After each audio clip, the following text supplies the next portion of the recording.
voici venu le temps de la parole. Nous allons courir parce que nous avons passé beaucoup de temps dans la louange et c'est pas mauvais parce que c'est un jour particulier, un jour heureux, un jour grand, un jour merveilleux.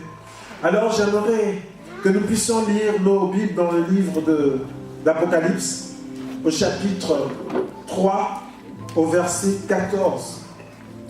Nous avons commencé cette merveilleuse lecture dimanche dernier. Apocalypse, chapitre 3, nous commençons au verset 14. La Bible dit, écrit à l'ange de l'église de Laodicée. Voici ce que dit l'Amen, le témoin fidèle et véritable, l'auteur de la création de Dieu. Je connais tes œuvres. Tu n'es ni froid ni bouillant. Si seulement tu étais froid ou bouillant, ainsi parce que tu es tiède et que tu n'es ni froid ni bouillant, je vais te vomir de ma bouche. Parce que tu dis, je me suis enrichi. Parce que tu dis, je suis riche. Je me suis enrichi et je n'ai besoin de rien. Et parce que tu ne sais pas que tu es malheureux, misérable, pauvre, aveugle et nu, je te conseille d'acheter chez moi de l'or éprouvé par le feu, afin que tu deviennes riche, et des vêtements blancs, afin que tu sois vêtu, et que la honte de ta nudité ne paraisse pas, et un collier pour oindre tes yeux, afin que tu vois. Moi, je reprends et je corrige tout ce que j'aime. Et donc du zèle et repens-toi. Voici, je me tiens à la porte et je frappe. Si quelqu'un entend ma voix et ouvre la porte, j'entrerai chez lui. Je souperai avec lui et lui avec moi. Le vainqueur, je le ferai asseoir avec moi sur mon trône. Comme moi j'ai vaincu et je me suis assis avec mon Père sur son trône. Que celui qui a des oreilles écoute ce que l'Esprit dit aux églises.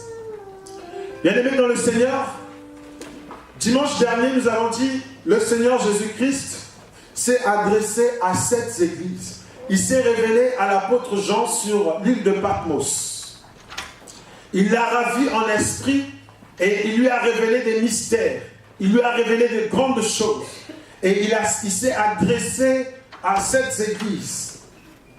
Et chacune d'elles avait des reproches, excepté l'église de Philadelphie, qui n'a reçu que des compliments et des encouragements. Mais les 6 autres églises ont reçu quelques reproches. Et par contre, l'église de Laodicée est la seule qui n'a reçu aucun compliment, aucun encouragement, parce que c'est une église qui n'était plus dans la volonté de Dieu. Et nous avons dit que nous allons aujourd'hui parler des 5 fléaux qui frappaient cette église. Et nous allons pouvoir, j'espère, par la grâce de Dieu, parler aussi des 5 remèdes qui frappent cette église. J'espère que nous aurons le temps, parce qu'en méditant dessus, le Seigneur m'a révélé encore beaucoup de choses. Je crois que ça fera plus tard l'objet d'un séminaire, parce que c'est vraiment puissant ce que Dieu a révélé.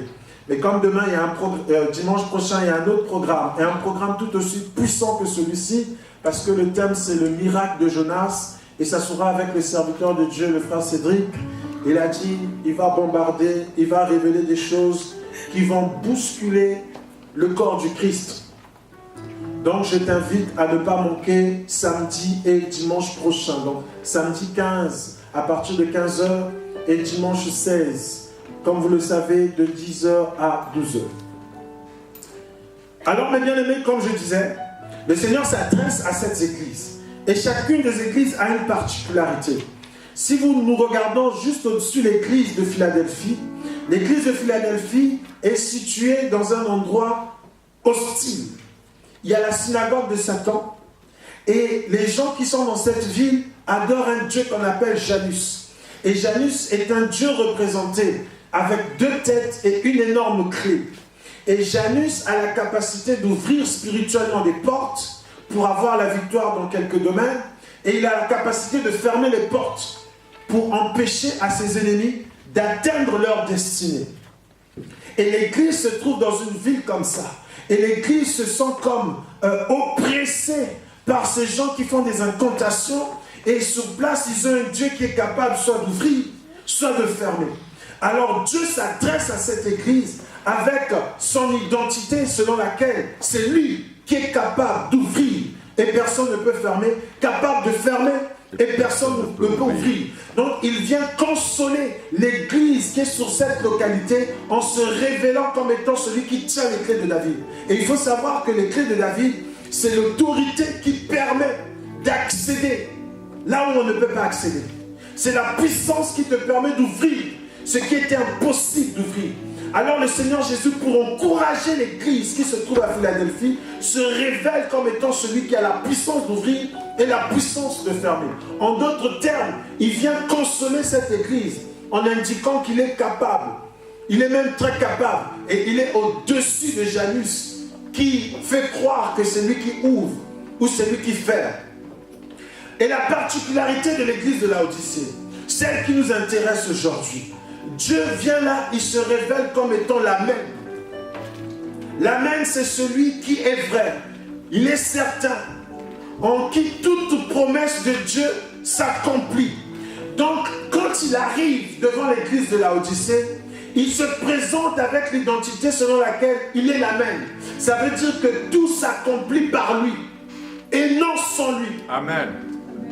Donc, il vient à Laodicée pour dire: voici, je vous parle et je me présente qui je suis l'Amen. Mais que veut dire je suis l'Amen? Je suis l'Amen veut dire tout s'accomplit par moi. Voilà pourquoi à la croix il a dit tout est accompli. Lorsque tu réponds Amen, il faut savoir que le Amen que tu dis là renferme beaucoup de choses et il y a une puissance à l'intérieur. Aujourd'hui nous disons Amen comme en rigolant. Tu es belle, Amen. Tu n'es pas beau, Amen. Mais il faut savoir que Amen, ce n'est pas rien. C'est pas comme si tu disais bonjour. C'est plus que dire oui. C'est dire c'est certain, c'est vrai, c'est véritable et c'est accompli. Amen. Voilà pourquoi il vient devant l'église de Laodicée et il se présente comme étant l'Amen. Mais pourquoi il se présente comme étant l'Amen dans l'église de Laodicée? L'église de Laodicée se trouve dans la ville de Laodicée. La ville de Laodicée est une ville industrialisée. Et à cette époque, ce n'était pas rien. C'est une ville prospère. Il se passe dans cette ville des transactions bancaires. Il se passe dans cette ville, il y a des laboratoires qui fabriquent du collyre pour les yeux parce que les gens avaient beaucoup de problèmes des yeux. Donc c'est une ville où il y a des laboratoires, il y a des usines, il y a des industries et tout se passe bien. Et comme chaque église est influencée par rapport au territoire où elle se trouve, l'église de Laodicée est influencée par rapport à la richesse qui se trouve dans cette église. Et écoutez ce que cette église dit. Cette église dit: je suis riche, je me suis enrichi. Elle ne s'arrête pas là. Elle dit: je n'ai plus besoin de rien. Et dans le rien, elle inclut même Dieu. Voilà pourquoi c'est la seule église où le Seigneur Jésus-Christ dit: je me tiens à la porte. C'est la seule église où le Seigneur n'est pas à l'intérieur. Il est à la porte et il frappe. C'est une église qui fanfaronne. C'est une église qui est orgueilleuse, hautaine. C'est une église qui se dit: je suis riche. Quand elle regarde ses biens, quand elle regarde ce qui l'entoure, elle se dit: je n'ai plus besoin de rien. Et comme j'ai dit, bien aimé, pour actualiser ce que j'ai dit, on peut le considérer comme étant individuellement le problème qu'on peut vivre. L'apôtre Paul en son temps a dit: il sait vivre dans la disette et dans l'abondance. Nous voyons très souvent, parce qu'une personne s'est enrichie matériellement, cette personne maintenant souffre pour servir Dieu, souffre pour servir le Seigneur, pour rendre un culte agréable à Dieu. Parce que semble-t-il, l'abondance matérielle rend lourd. Alors c'est une église, c'est resté église. Église, c'est l'ensemble des personnes que Dieu a sorties des ténèbres pour emmener dans son admirable lumière. Il a fait de son sacerdoce royal une nation sainte et il a déclaré: vous êtes élus. Et c'est un peuple qui s'est acquis au prix de son sang. Mais voilà que ce peuple acquis au prix du sang du Seigneur Jésus-Christ dit qu'ils n'ont plus besoin de rien. Bye bye Seigneur. J'ai les papiers que je cherchais. J'ai la maison que je voulais. J'ai le mari que je voulais. J'ai les enfants que j'attendais. Bye bye Seigneur. Ce n'était qu'un contrat déterminé. Le contrat a pris fin. J'ai ce que je voulais. Je me suis enrichi. Je suis riche. Et je n'ai plus besoin de rien. C'est très souvent le sentiment qu'a beaucoup d'enfants de Dieu. Qui parce qu'il a du pain, parce qu'il a de quoi manger, il ne manque de rien. Il est dans l'Occident. Il se dit, je n'ai plus besoin de rien. J'ai tout ce qu'un homme peut désirer avoir. J'ai tout ce qu'une femme peut désirer avoir. Et cette église s'est dite, je n'ai plus besoin de rien. Donc, c'était un endroit où Jésus était toujours proclamé. C'était un endroit où les louanges étaient toujours entonnées. C'était un endroit où certainement les gens ouvraient encore leur Bible.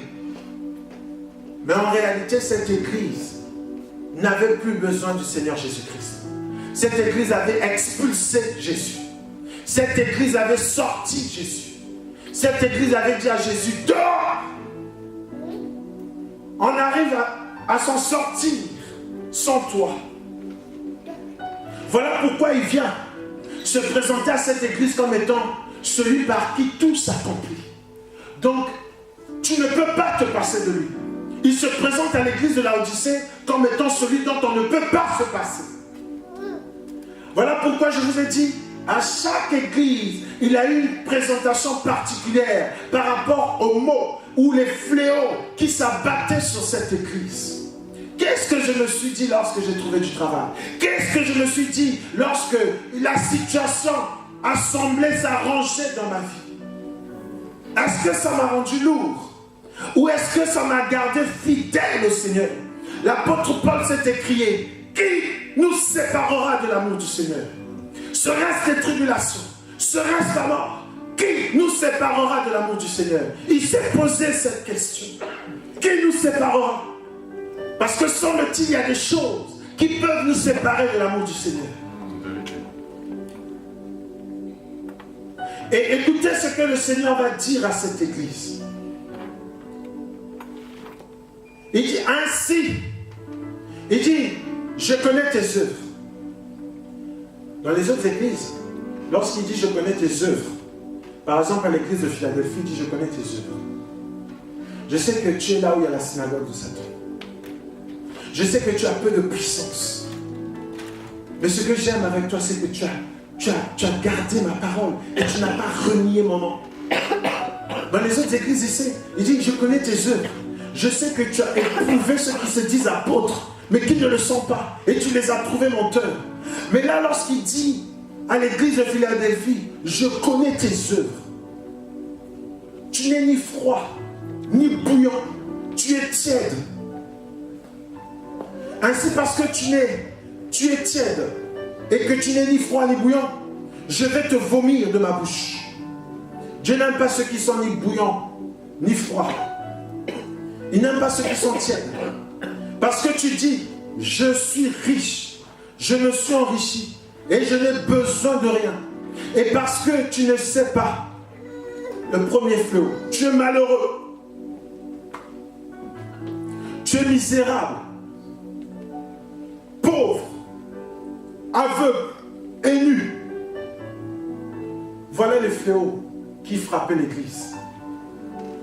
Pensant qu'ils étaient riches, pensant que tout était ok, que tout était accompli, ils ignoraient complètement leur état spirituel.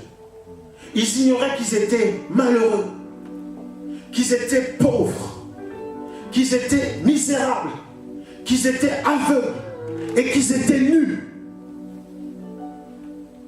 Nous pouvons aussi le contextualiser par rapport à certaines assemblées qui ont fait sortir le Seigneur Jésus-Christ.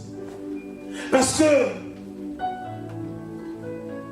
il semblerait qu'elles aient maintenant tout. Le Seigneur n'est plus prêché. On prêche autre chose. On prêche la vanité. Je regarde encore une vidéo, une séquence vidéo où il y a un pasteur qui disait Alors dans mon parking, j'ai 2 Bentley, j'ai 3 Chrysler, j'ai... combien j'ai d'Hammer déjà? Combien j'ai... Et ici, c'est bien. Entouré d'une multitude de personnes qui ne désiraient que recevoir la parole du Seigneur Jésus-Christ. Qui ne désiraient que cette parole qui donne la vie. Qui ne s'attendaient à recevoir que cette parole qui donne le salut, qui fait croître la foi. Amen, amen. Mais on leur a parlé de tout un tas d'autres choses qui n'ont aucun rapport avec la foi, qui ne sauvent pas, qui ne nous avertit pas sur les choses qui arrivent, qui ne nous mettent pas en alerte. Bien-aimés dans le Seigneur, il faut savoir qu'il y a des églises, des assemblées locales, qui se disent églises de Jésus-Christ, qui ont fait une rétention d'informations, qui se sont dit ça nous prêcherons, ça nous ne prêcherons pas. Nous nous interdisons d'avertir le peuple sur ce qui, parce que ça fait peur. Ils seront effrayés. Ils font comme l'armée américaine qui cache les informations de peur qu'il y ait la panique dans leur état. Ils cachent les informations. La Bible dit,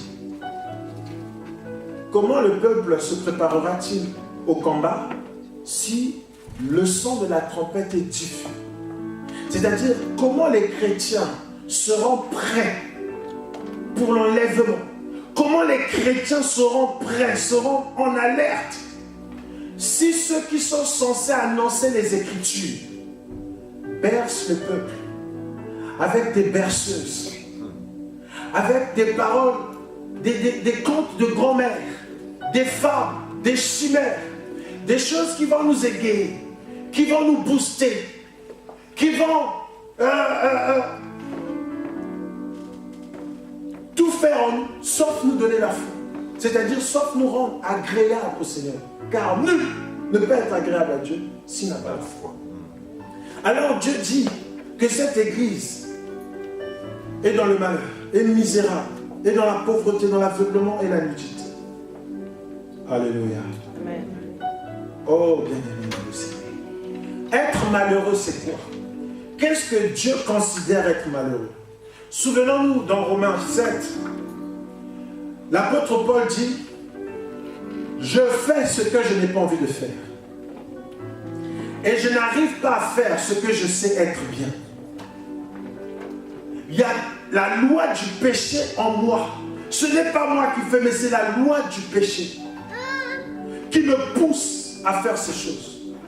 Malheureux que je suis, qui me délivrera? C'est donc une église qui était dans des choses qu'elle savait être mauvaises, mais elle le faisait pertinemment, sachant pertinemment que le Seigneur est contre ces choses. Voilà pourquoi elle dit, tu ne sais pas que tu es malheureux.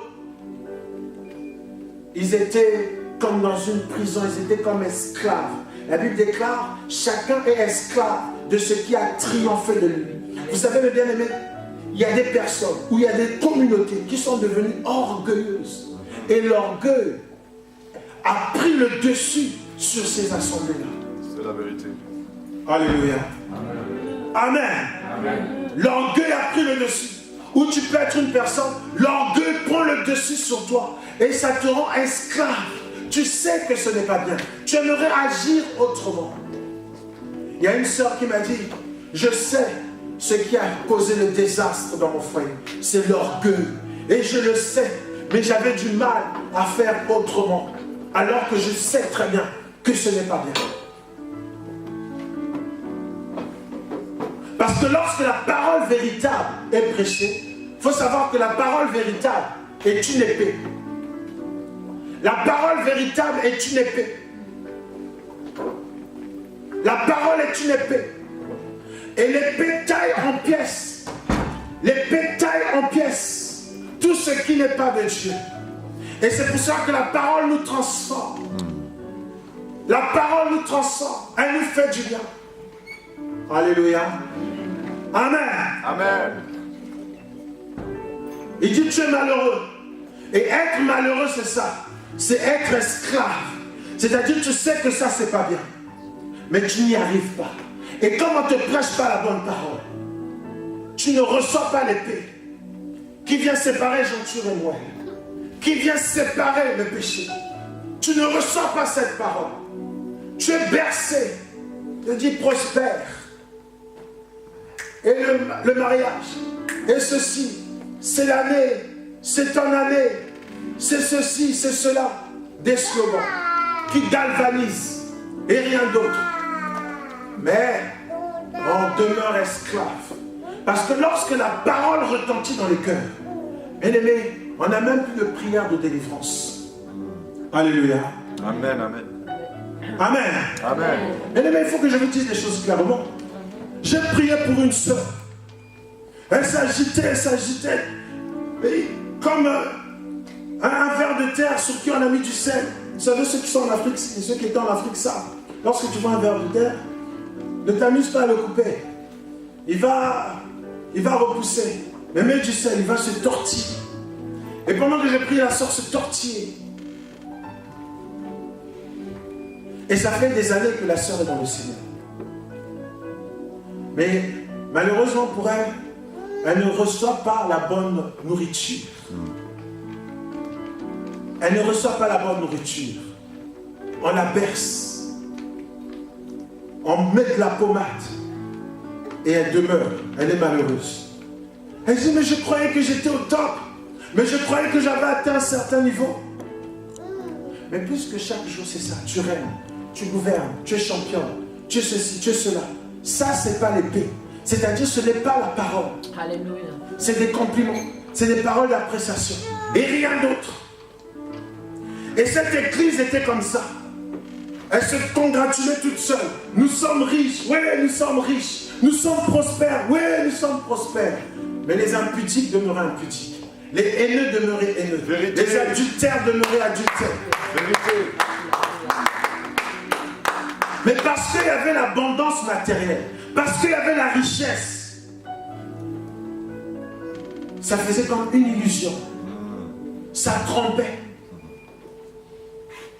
Amen. Ça trompait. Ça faisait comme une petite consolation, mais une maigre consolation. Et le Seigneur vient leur révéler, non, tu es malheureux. Et être malheureux, c'est ça, c'est être esclave. Tu sais que c'est pas bien. Tu veux sortir de la prostitution. Mais quand tu es face à des gens qui te disent, tu es prostitué, c'est pas grave. L'essentiel, c'est que tu donnes la dîme. Dieu agrée la dîme de tout le monde. Va, prostitue-toi. Et réclame des grosses sommes. Et viens tout de suite après les donner. Et les personnes demeurent dans leur état. Mais vous remarquerez que tous ceux qui s'approchaient de Jésus-Christ, quand c'était des arnaqueurs, comme était Zachée, il dit, je vais restituer. Ce n'est pas le Seigneur qui lui a dit, restitue ce que tu as pris. Il dit, je vais restituer le double de ce que j'ai pris. Oh yes. Le contact avec la véritable parole. Yes. La parole faite chair. Alléluia. Normalement, je n'ai pas besoin de te dire, sœur, arrête ce que tu fais, frère. Fais ceci, fais cela. Non. Le contact avec la véritable parole va produire en toi quelque chose. Va produire en toi le zèle. Va produire en toi l'amour. Tu as envie de faire du bien. Tu as envie de te débarrasser. Même si tu n'y arrives pas encore, mais tu as envie. Il dit, je vais restituer ce que j'ai pris. Mais quand tu reçois une parole qui te pousse à prendre encore même à celui qui n'avait pas, tu prends encore. Pose-toi la question si tu es riche ou si tu es malheureux. Cette église, avec quoi encore comme fléau? Elle était misérable. La misère, c'est quoi? La misère, c'est la faim. Alléluia. La Bible dit dans Chronique 2 Chroniques 15, verset 3, il dit que pendant longtemps, il n'y a eu pour Israël ni vrai Dieu, ni sacrificateur qui enseignait, ni loi. Donc pendant ce temps, Israël s'est trouvé dans une misère spirituelle. Parce que le Dieu véritable ne se manifestait plus. Parce que les sacrificateurs n'étaient plus. Et il n'y avait plus de loi. Donc pendant ce temps, Israël s'est trouvé dans un chaos. Et spirituellement, c'est une misère. La misère là, c'est quoi? La misère, c'est l'absence de la véritable parole. La misère, c'est quoi? c'est l'absence de la parole qui élève Jésus. Vous savez, mes bien-aimés frères et sœurs, dans le Seigneur, lorsque nous apportons les Écritures, Jésus doit être élevé dans ces Écritures. Pourquoi? Il a dit à Nicodème, de la même manière que dans le désert, le serpent des reins était élevé, c'est de la même manière que le Fils de l'homme sera élevé. À la croix, on a vu qu'il s'est élevé, mais qu'est-ce qui s'est produit à la croix? À la croix, il a tout accompli, il est la même. À la croix, il s'est dépouillé. Et c'est même, son corps s'est déchiré. C'est l'image de sa peau qui a recouvert la nudité, parce que le péché, c'est la nudité. Nous allons le voir. Et lorsqu'il s'est dépouillé, c'est comme l'animal que le Seigneur Dieu a tué dans le jardin d'Éden pour recouvrir Adam et Ève qui venaient de découvrir leur nudité en désobéissant, en transgressant la loi de Dieu, c'est-à-dire en péchant. Car par définition, le péché, c'est la transgression de la loi de Dieu. Le Seigneur est donc élevé.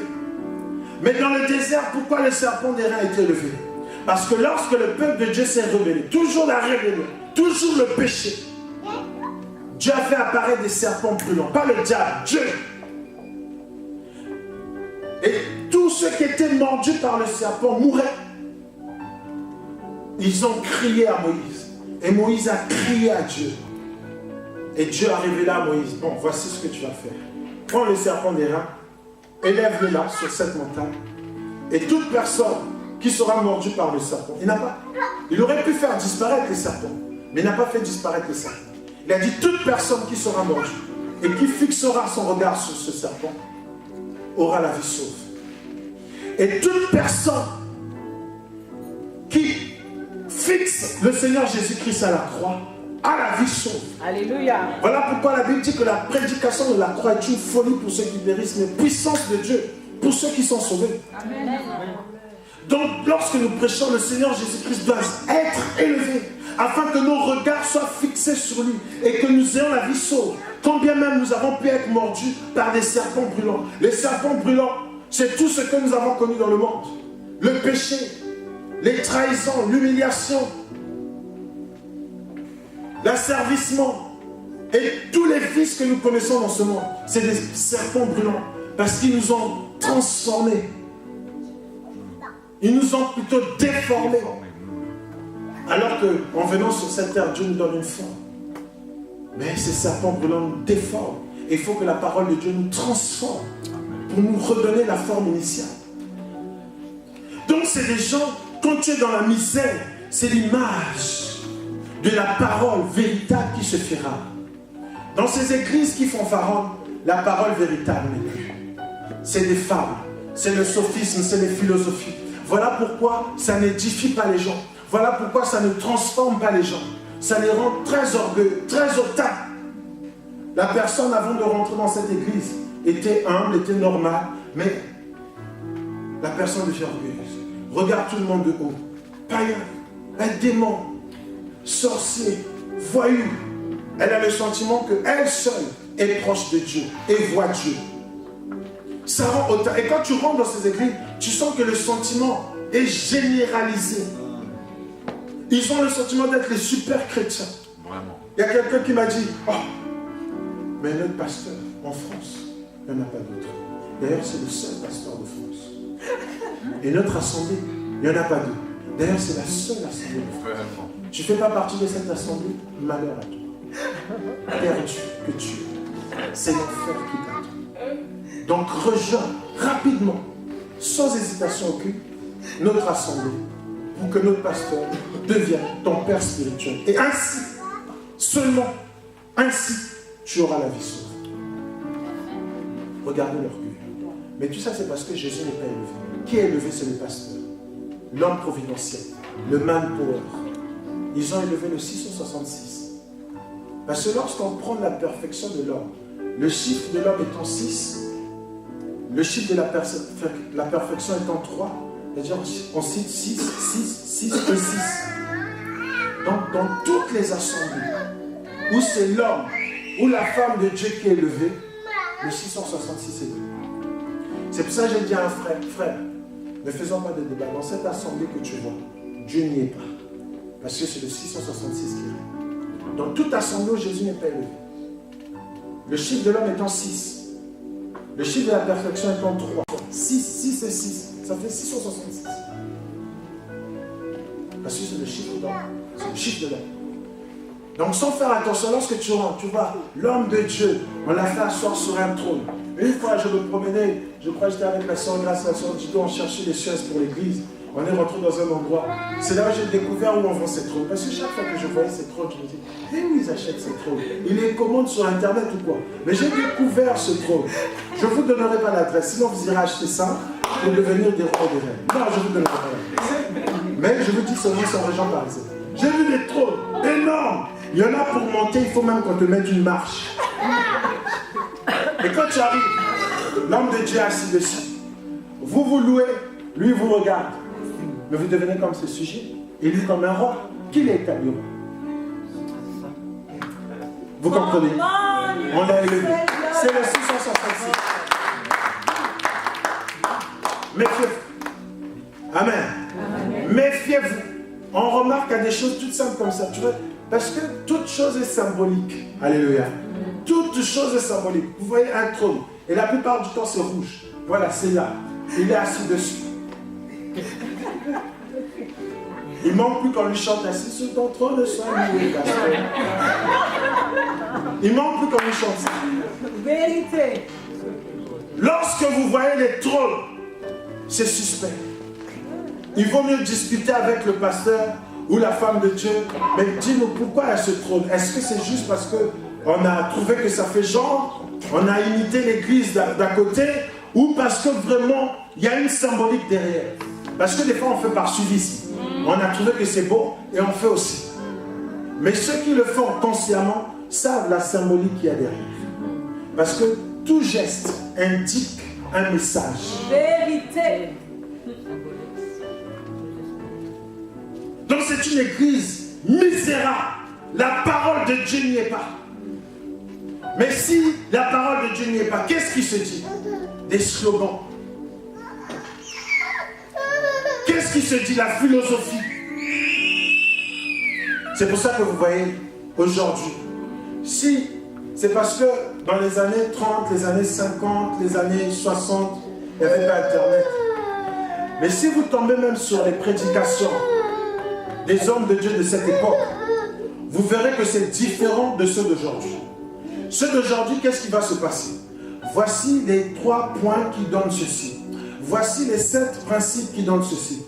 Vous savez, c'est des méthodes de communication que les gens ont pris dans le monde et ont adapté dans le milieu chrétien parce qu'ils ont trouvé que ça fait beau. Tout comme à l'époque, on a pris les sophistes, c'est-à-dire ceux qui citaient des vers sur les places publiques, et on les a mis dans l'église pour remplacer les moines qui avaient des problèmes d'élocution. Donc on a trouvé que c'est beau, c'est bien présenté. Et vous verrez que c'est comme ceci, c'est comme ceci. On dit que c'est pour faciliter. Mais ces choses, les sources de ces choses, ne sont pas de Dieu, ne viennent pas de Dieu, et d'ailleurs n'élèvent pas Dieu. Mais pourtant ça galvanise, pourtant ça booste, pourtant ça crée beaucoup de choses. Mais ça ne donne pas la foi. Or le plus important pour nous, c'est que nous ayons la foi. Amen, amen. Le Fils de l'homme trouvera-t-il la foi lorsqu'il viendra sur terre? La question est la seule que s'est posée le Seigneur Jésus-Christ. Comme pour dire, la foi, cruciale, condition sine qua non. Tu ne l'as pas, tu ne pars pas, tu restes. Parce qu'il s'identifie à nous par la foi.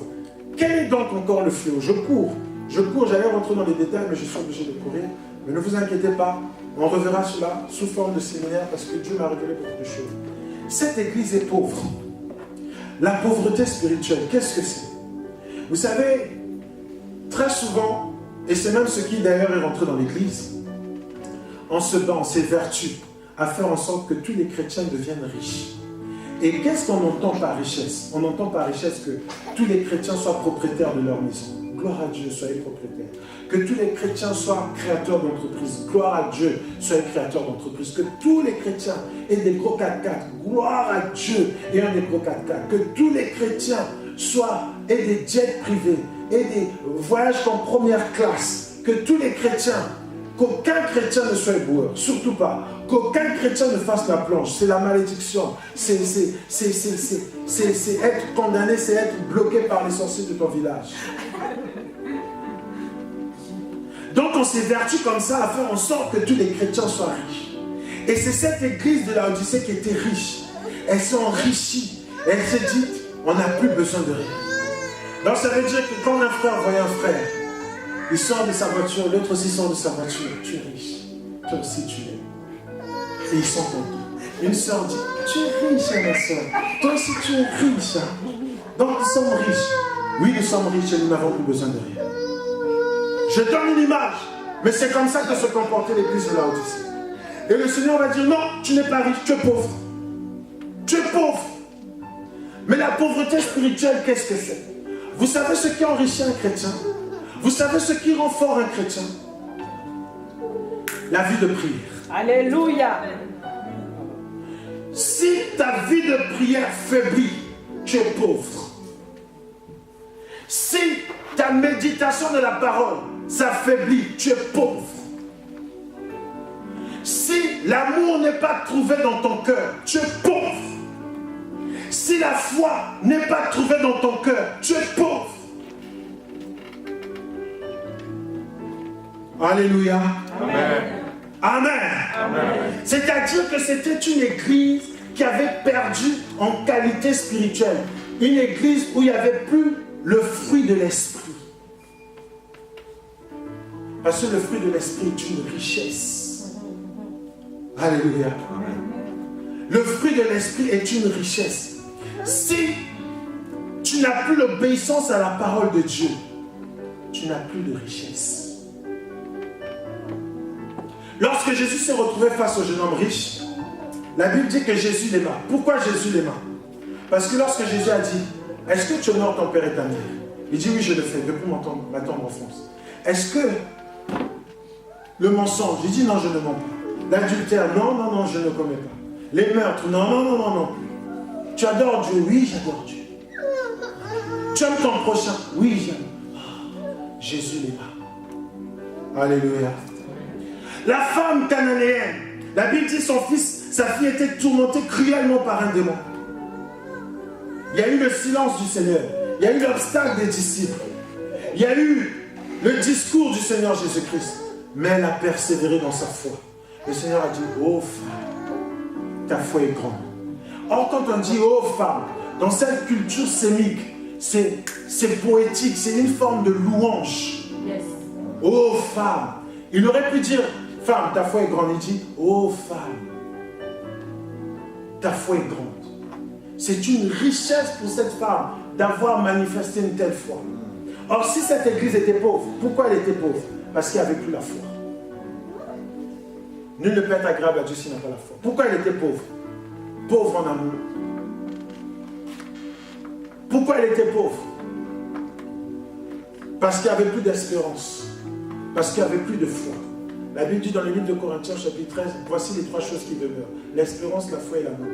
Mais de toutes ces trois choses, l'amour est au-dessus de tout. Si un chrétien n'a pas ça, il n'a de chrétien que de nom. Si une église n'a pas ça, elle n'a d'église que de nom, c'est-à-dire juste le nom église. Mais en réalité, c'est qu'une église. Alléluia. Amen. Est-ce que nous comprenons? Amen. Ça veut dire qu'il peut y avoir un grand rassemblement de 1000 personnes, de 10 000 personnes. Mais s'il n'y a pas ces qualités, le Seigneur juge que cette église est pauvre. Donc il la pèse, il la compte, il la divise, il la trouve légère. Et il dit non, il manque la richesse dans cette église. Alléluia. Amen. Amen. Ça, je parle des fléaux. L'église est dans l'aveuglement. L'aveuglement, c'est quoi? C'est le manque de discernement. Individuellement ou collectivement, le manque de discernement. Le manque de révélation. L'aveuglement spirituel. Regardez sur le chemin d'Emmaüs. Nous sommes là dans Luc 24. Je suis obligé de courir parce que si je rentre encore et les lectures, on va perdre du temps. Dans Luc 24, il y a deux disciples sur le chemin d'Emmaüs qui sont attristés. Pourquoi ils sont tristes? Parce que le Seigneur Jésus-Christ a été crucifié. Et le Seigneur apparaît à ses disciples. Il leur dit, pourquoi tu es si triste? Il leur dit, mais es-tu le seul à ignorer ce qui vient de se passer en Israël?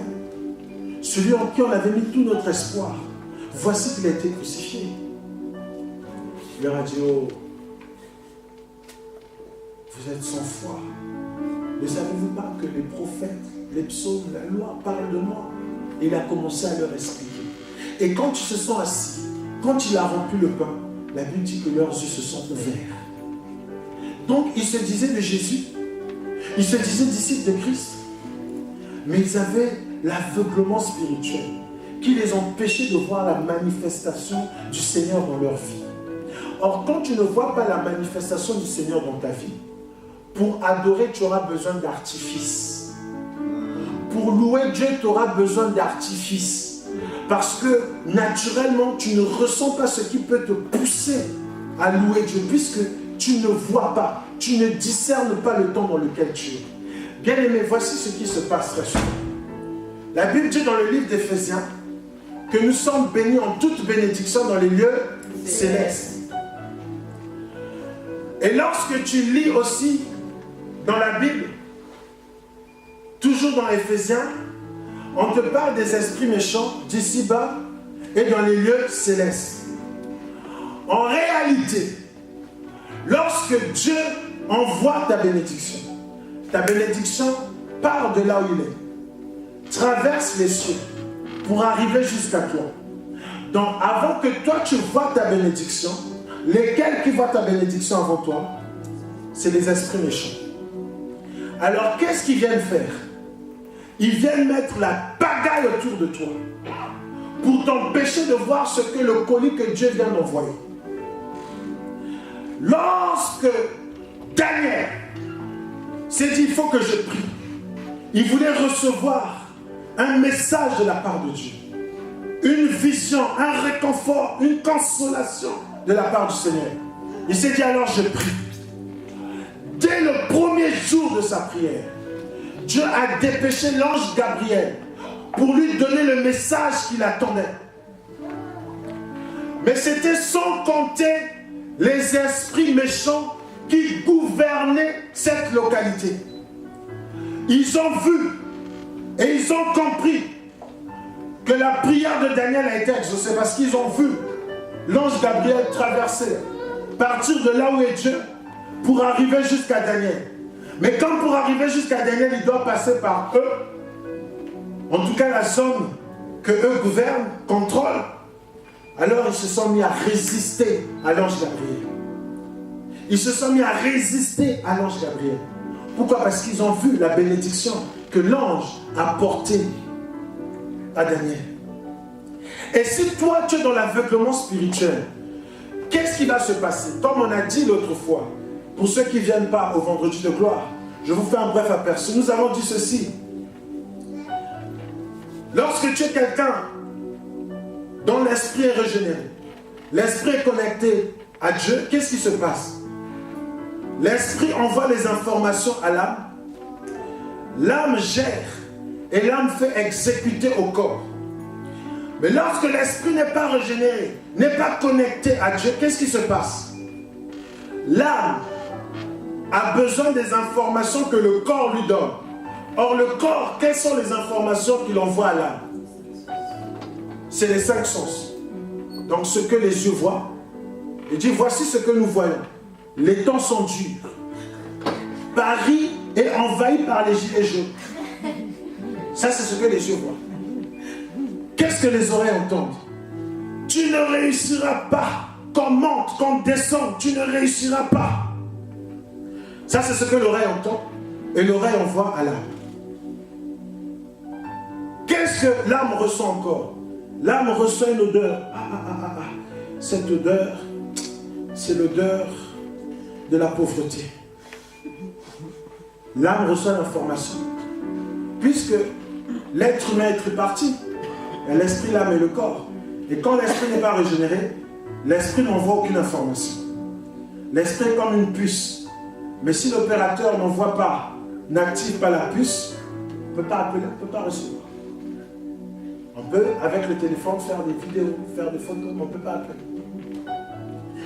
Alors, l'âme reçoit les informations du corps, par les yeux, par les oreilles, par le nez, par le goût, par le toucher.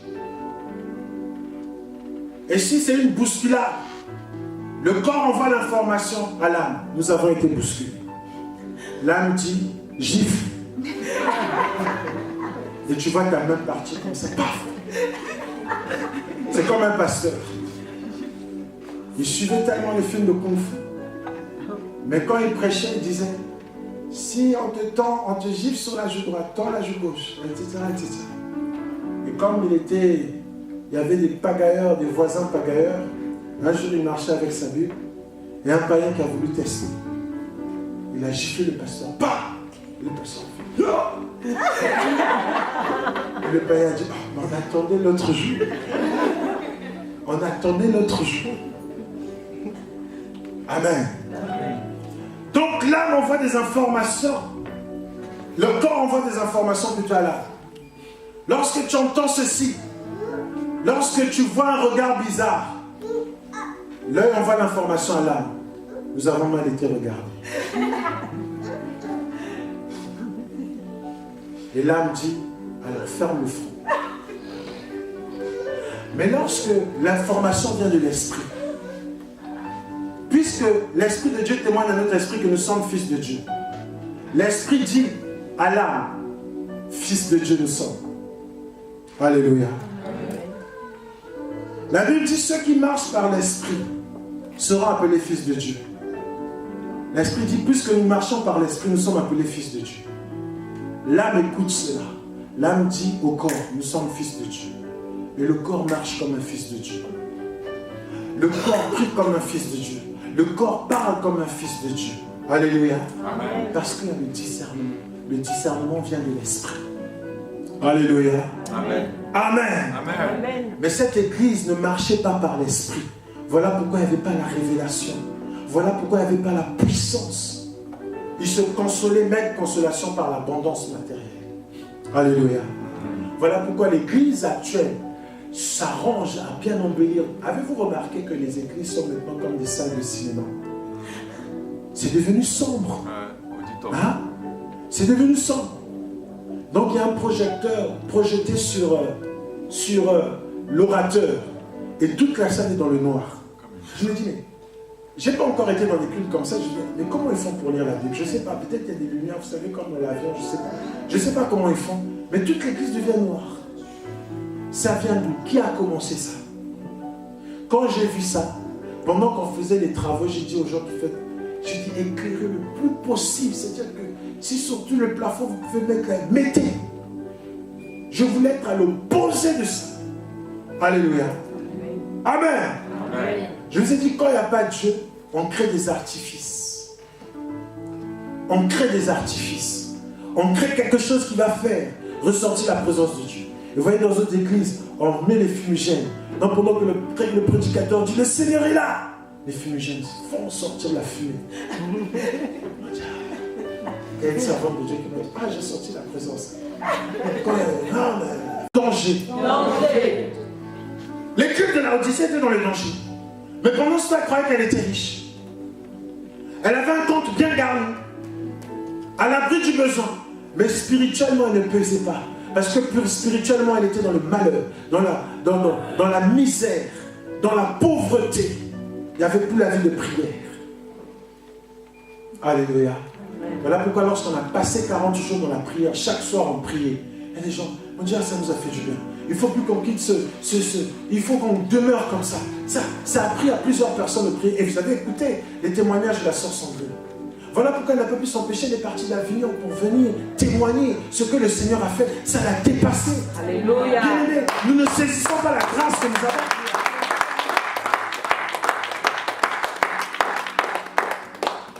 Il y a 600 bornes qui séparent Avignon et Paris. Mais elle est venue.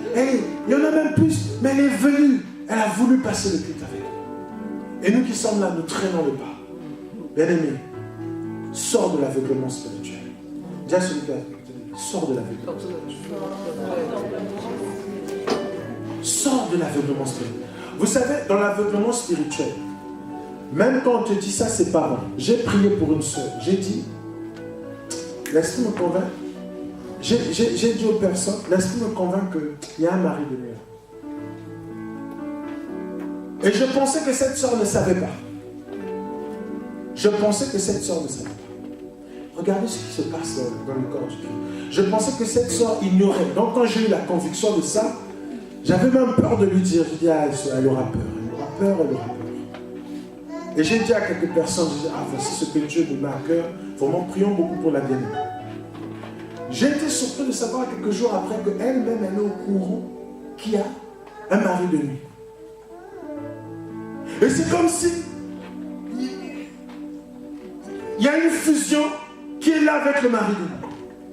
Et mais c'est pas bon, le mari de nuit. Le mari de nuit risque de rendre celui qui voudra se marier avec toi impuissant. Le mari de nuit va te faire vieille fille parce que chaque fois que quelqu'un voudra te proposer en mariage, à un moment, subitement comme ça, il va s'enfuir. On ne comprendra pas. Mais il y avait déjà la date, il y avait tout été prévu, tout était... Mais qu'est-ce qui s'est passé? Et si vous arrivez quand même à passer ce cap, ce qui va vous arriver dans le foyer, vous n'allez pas comprendre. Mais non, mais c'est comme si la personne se complaît dans son mari de nuit. Criez avec moi, danger. Danger. Danger. Danger. Danger. Danger. Danger. Danger. Et quelques responsables, là où pris cette bien-aimée, sont au courant. Et ils se gardent bien de le lui dire, de lui enseigner sur ces choses. Danger. Danger. Danger. Danger. Là, on ne peut pas dire amen. Parce qu'amen, ça veut dire tout est accompli. Vous comprenez? Il faut qu'on arrête de dire amen à tout bout de champ, comme si on ne savait pas ce que ça veut dire. Amen, ça veut dire tout est accompli, c'est certain, c'est véritable, c'est vrai, c'est immuable et ça ne peut pas être changé.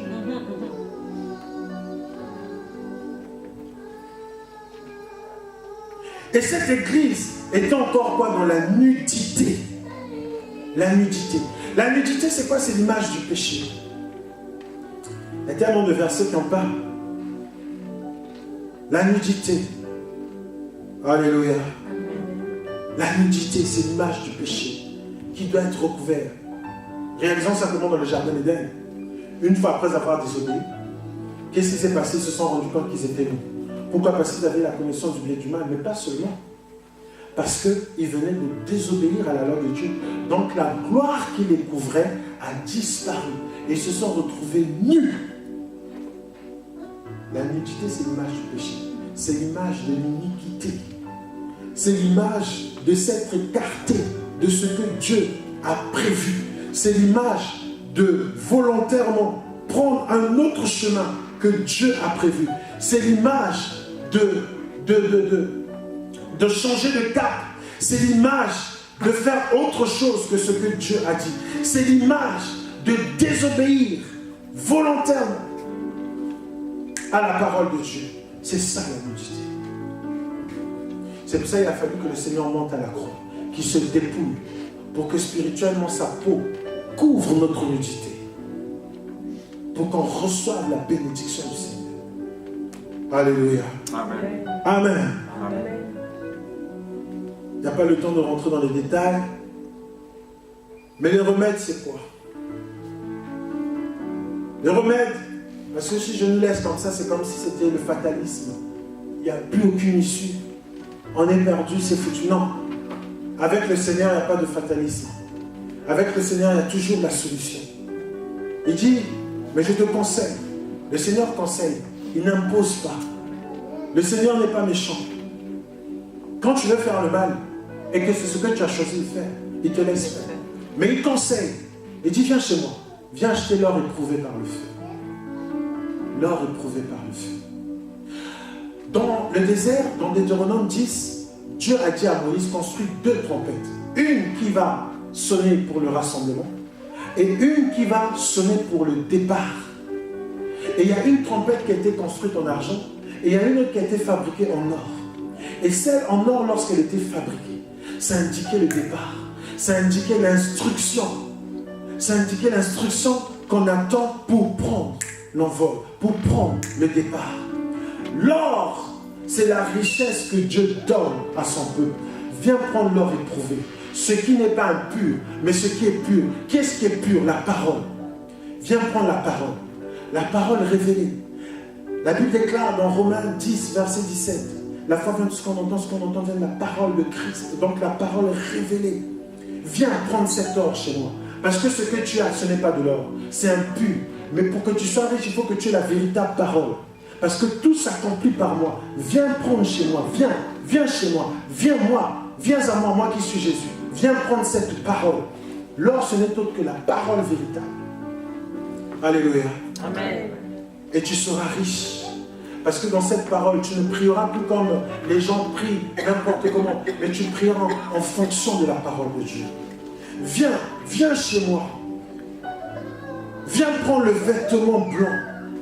Bien aimé dans la parole, dans l'Apocalypse, il est écrit, j'ai lu ça dans l'Apocalypse 22, celui qui n'aura pas sa robe blanche, celui qui n'aura pas gardé son vêtement blanc, il n'aura pas accès à l'arbre de vie. Dans le jardin d'Éden, bien aimé, lorsque Adam et Ève se sont retrouvés nus, Dieu a dit, puisque maintenant l'homme est semblable à nous quant à la connaissance du bien et du mal, empêchant l'accès à l'arbre de vie, de peur qu'il puisse demeurer comme ça éternellement. Alléluia. Amen. Et on se rend compte, bien aimé, que cette église n'avait pas le vêtement blanc. Cette église, comme le dit le livre de Romains, n'avait pas revêtu Christ. Parce qu'il faut savoir, les bénédictions, la bénédiction qui enrichit, qui vient de l'Éternel. Dieu, c'est Jésus qui bénit en réalité. Lui qui est l'aîné d'un grand nombre de frères. Donc, qui est l'image du frère aîné, qui est l'image d'Ésaü. Et lorsque Isaac est vieux et qu'il veut bénir son fils, comme étant la culture hébraïque, il dit à son fils, va me prendre, fais-moi aimer. Mais nous savons que Jacob, qui est le frère cadet, a usurpé. Mais pour usurper, qu'est-ce qu'il a fait? Sachant que sa texture, sa peau n'était pas comme celle d'Ésaü, il a mis un vêtement, une peau de bête, qui était comme la peau d'Ésaü. Et c'est grâce à ça qu'il a reçu la bénédiction. Parce qu'avant qu'on le bénisse, Isaac entendait la voix de Jacob. Mais quand il a touché, c'était la peau d'Ésaü. Il a dit, c'est curieux. Mais il a quand même libéré la bénédiction. Lorsque nous prions ne sachant pas quoi demander. Nous prions n'importe comment. Il faut que le Saint-Esprit intercède pour nous par des soupirs inexprimables. Donc il retranscrit notre prière. Parce qu'en réalité, celui qui est béni, c'est le oint de Dieu. C'est le Saint de Dieu.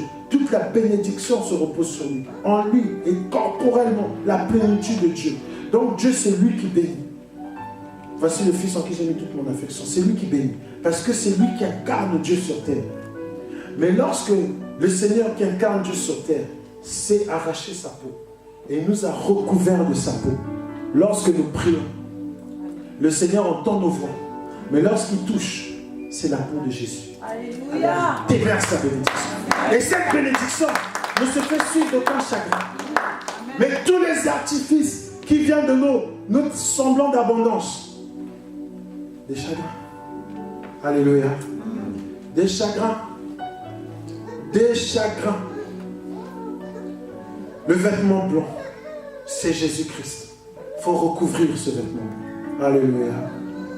Amen. Amen. Oh, il est merveilleux, notre Seigneur.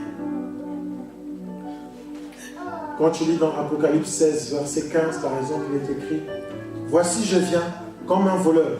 Heureux celui qui veille et qui garde ses vêtements, afin qu'il ne marche pas nu et qu'on ne voit pas sa honte. » Mais ce vêtement, tu vas penser que c'est ce que tu as porté et tu vas te dire « Je ne suis pas nu, moi.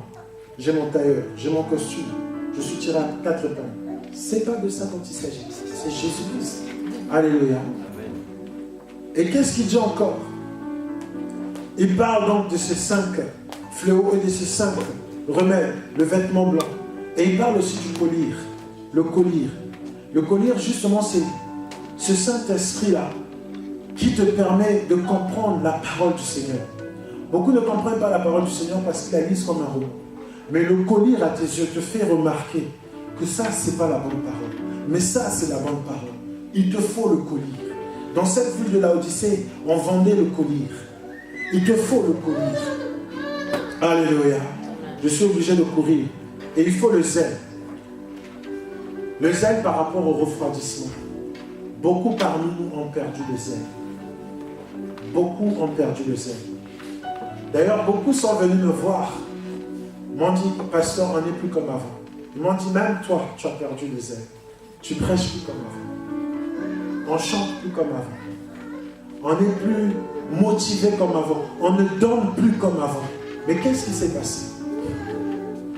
L'esprit de dispersion est passé par là. Le rassemblement tel que nous sommes là, la Bible appelle ça la sainte convocation. Et dans la sainte convocation, le Seigneur descend toujours. Qu'il est doux et agréable aux frères de demeurer ensemble. C'est là que Dieu déverse les bénédictions. Donc Dieu aime les rassemblements en son honneur pour lui rendre un culte agréable. Alors, l'ennemi sachant ça, envoie la dispersion. Lorsque le berger est frappé, les brebis sont dispersées. Il envoie un esprit de dispersion. Et c'est pour cela que tu vas te réveiller, tu vas te sentir lourd. J'y vais pas, j'y vais pas. Finalement, j'y vais pas, gagne. Et tu te voilà reparti dans ta couette. Alléluia. Amen. Amen. Ça nous arrive à tous. Et voilà pourquoi il faut se faire violence. Il faut reprendre le zèle. La Bible dit, ayez le zèle qui donne la bonne disposition de l'évangile. Alléluia. On doit avoir le zèle pour le Seigneur. Tu n'as pas le zèle, tu seras tiède et le Seigneur te vomira. Alléluia. Amen. Il y en avait qui avaient le zèle de gagner les âmes. Il y en avait qui avaient le zèle de donner au Seigneur. Il y en avait qui avaient le zèle de faire ceci et cela. Mais ce zèle a volé en éclats. Pourquoi? Parce qu'il y a eu des vents contraires. Il y a eu des enseignements contraires. Il y a eu, parce qu'on écoute tout et n'importe quoi. Il y a eu le corps qui communique des informations à l'âme. Et l'âme dit au corps comment agir. Mais lorsque tu es connecté à l'esprit, ton zèle sera intact. Je parlais hier avec une sœur. Elle me disait, mon pasteur n'a pas de papier. Je dis, je connais un pasteur. Il a mis 13 ans pour avoir les papiers. Vous le connaissez aussi. Mais pendant longtemps, personne ne savait même qu'il n'avait pas de papier. Il prêche avec zèle. Son zèle n'a pas changé. Et même maintenant qu'il a les papiers, son zèle n'a toujours pas changé. C'est-à-dire que son zèle ne venait pas du fait qu'il avait les papiers ou pas les papiers. Son zèle a toujours été intact. Bien aimé, si parce que ton frigo est vide, tu n'es plus zélé. Si parce que tu as des problèmes dans ton foyer, tu n'es plus zélé. Si parce que ton compte est rouge, tu n'es plus zélé. Si parce que, pour une raison ou pour une autre, tu n'es plus zélé pour le Seigneur, sache que le diable appuiera toujours sur ce bouton pour combattre ton zèle. Le diable appuiera sur ton bouton pour combattre, sur ce bouton pour combattre. Si c'est parce que il y a la joie entre mon mari et moi en ce moment. Et le diable va passer par là, il va mettre la mauvaise humeur dans le mari. Et patatras, tu as du mal maintenant à prier, à te rendre à l'église, à faire des choses pour le Seigneur. Pourquoi? Parce que ton zèle. Mais le Seigneur dit, ayez du zèle. Ayez du zèle. Ayez du zèle. Le zèle est un remède par rapport à la tiédeur. Alléluia. Amen. Quand l'Esprit de Dieu te réveille la nuit, n'écoute pas cette voix qui te dit dors, parce que dans quelques heures tu vas travailler. Si l'Esprit t'a réveillé la nuit, l'Esprit c'est pourquoi. Réveille-toi. Commence d'abord en langue. Ça te fortifie. Entendre un chant, ça te fortifie davantage. Et après, c'est des paroles qui viennent d'elles-mêmes. Et tu ne sais pas qui ta prière a sauvé. Alléluia. Amen. Ayant du zèle, dis à celui qui est à côté de toi, aie du zèle. Et l'autre remède, c'est la repentance. Parce que quand on est dans cet état, je me suis enrichi, je n'ai plus besoin de rien. Y compris Dieu, tu n'as plus besoin de Dieu. Il y en a qui ne le disent pas, mais leur attitude dit à leur place qu'ils n'ont plus besoin de Dieu. La Bible dit, l'insensé dit en son cœur. Il n'exprime pas verbalement, mais en son cœur que Dieu n'existe pas. Il ne le dit pas. Donc tu ne l'entendras jamais dire Dieu n'existe pas. Mais sa nonchalance pour l'œuvre de Dieu, son manque de rigueur, son manque de sérieux, sa légèreté, qu'est-ce que tout ça est en train de dire? Dieu n'existe pas. C'est-à-dire son manque de considération pour les choses sacrées. Tout ça est en train de dire que Dieu n'existe pas. Mais vous n'entendrez jamais la personne dire Dieu n'existe pas. Vous entendrez la personne dire Alléluia, gloire à Dieu, Jésus est bon.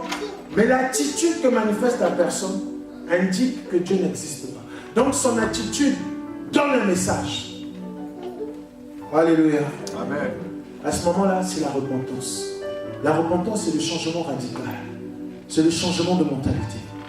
La repentance, c'est recevoir le Seigneur, accepter de se soumettre à sa volonté, d'obéir à sa parole, de marcher selon ses traces, de dire Seigneur, je renonce aux mauvaises voies.